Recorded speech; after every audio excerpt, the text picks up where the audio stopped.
Hello everyone, my name is Delta, and today we're going to be doing episode 2 of Unnecessary Mac Mods. We're actually doing something very similar to what we did last time, except we're doing on this pile of crap. This is my early 2011 MacBook Pro 15-inch. This used to be my main machine up until very recently because I've had a string of very bad Macs and an equally bad ThinkPad. So yeah, this thing has recently been retired, and we're going to be patching it to either Monterey or Ventura. I'm not sure which one is supported on this thing. I know for a fact the GPU is going to be an utter mess to get working. Where's MagSafe?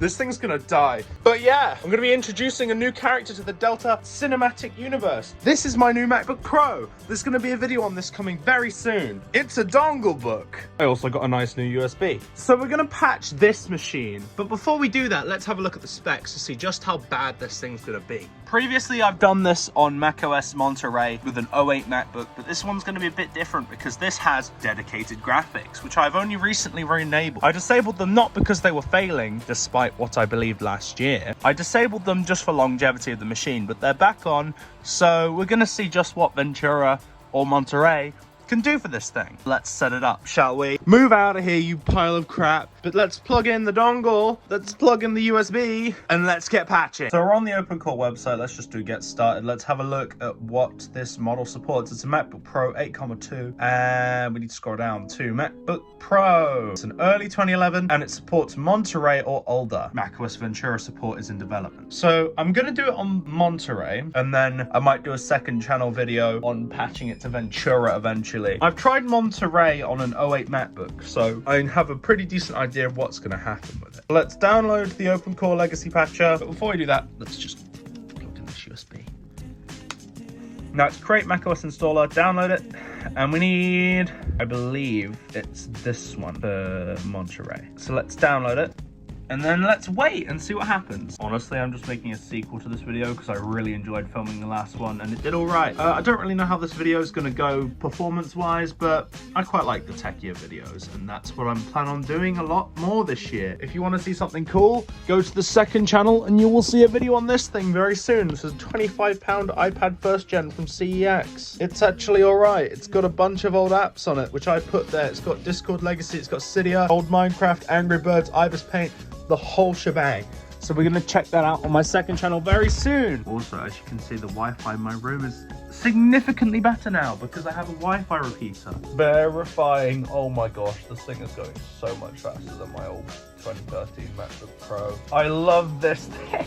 Oh my god, it's such a good Mac. After a string of kind of crappy Macs, I really appreciate this thing being so good. Video on exactly what this MacBook Pro is coming very soon.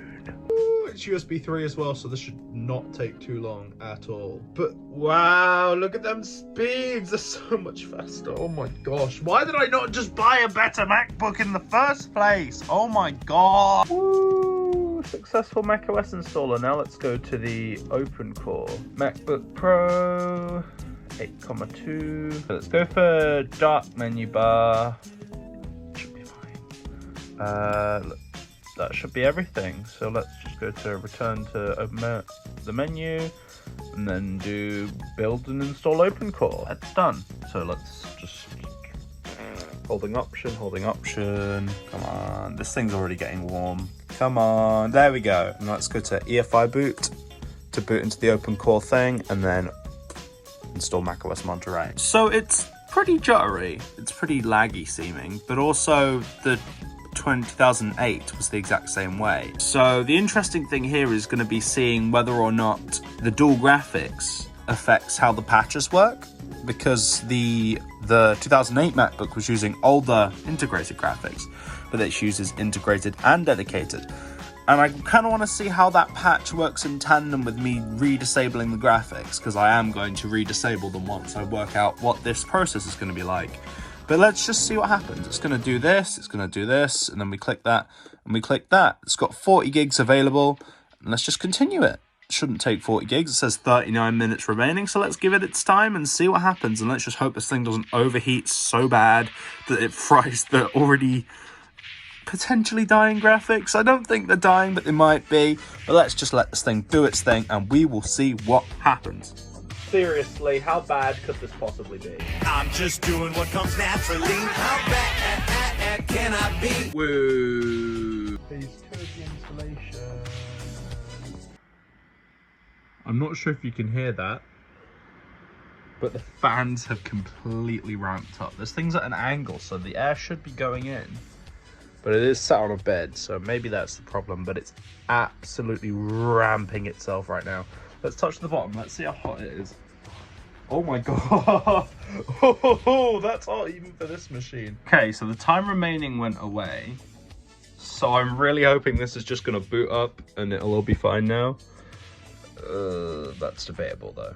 Oh wow, the delay between me clicking and it doing it feels like using a hard drive. And now the mouse is being freezy. Okay, let's set it up and see what happens. Sounds like a jet engine. Optimizing your Mac. Performance and battery life may be affected until completed. Being completed is the death of this poor MacBook Pro. So the performance is poo. So I'm gonna patch OpenCore and we're gonna hope it improves. But at the moment, everything's slow and bad. As predicted, the graphics are causing some problems. So I'm gonna try and get that patched and fixed. But even after a reboot where everything is now installed to the drive, I don't think it's working. The graphics are some of the things that are being repatched, so I do think that the graphics drivers were just not installed. Graphics have been disabled. If this is still bad, I'm going to punch it. Graphics have been disabled. Now let's do some very simple... Ooh, this whole thing was a waste. Ooh, it works so bad. I'm never doing this again.